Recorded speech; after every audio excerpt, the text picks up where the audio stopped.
Hi, I'm Erin Brothers, Director of Music Ministry at Dixon United Methodist Church, and I'm exhausted. Are you exhausted? Even when my kids are perfectly content, I feel like I should be doing so much more to make their time at home productive. Science projects, yoga, art, cooking, underwater basket weaving. I'm running out of ideas.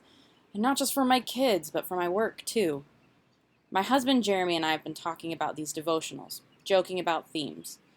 Jeremy coined the term mealicles, a word to describe all the miracles in the Bible having to do with food.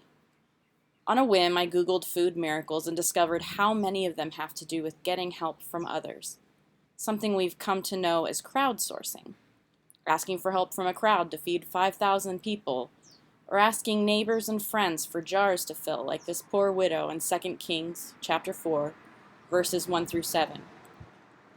Now there was a woman who had been married to a member of a group of prophets.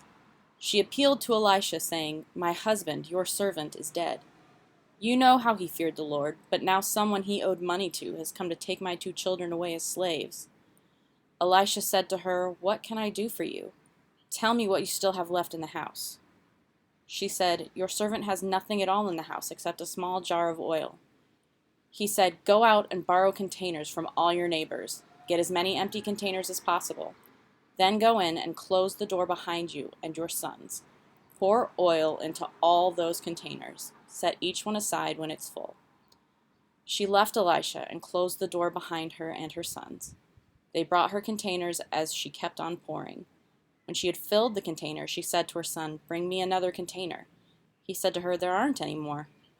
Then the oil stopped flowing, and she reported this to the man of God. He said, "Go, sell the oil and pay your debts. You and your sons can live on what remains." Though it may not be the original intent of the message, I couldn't help but glean a moral from those verses about how we are not meant to be on this journey alone. We need help, and it's okay to ask. Elisha didn't just ask the poor widow, "Don't you have more jars in your house?" He told her to ask her neighbors for help. To me, that was the first part of the miracle. The oil continuing to pour until it filled all the jars may have been what ultimately changed the fate of the widow and her family. But she needed the miracle of generosity shown by her neighbors to begin. So when we're feeling exhausted, doubting that we are even able to keep up and give our kids what they need and deserve, when we're low and empty, our greatest asset is prayer. Asking God for help, then listening when God guides you toward your friends and neighbors. We are meant to be together and rely on each other, and by the grace of God, I have been abundantly blessed by all of you.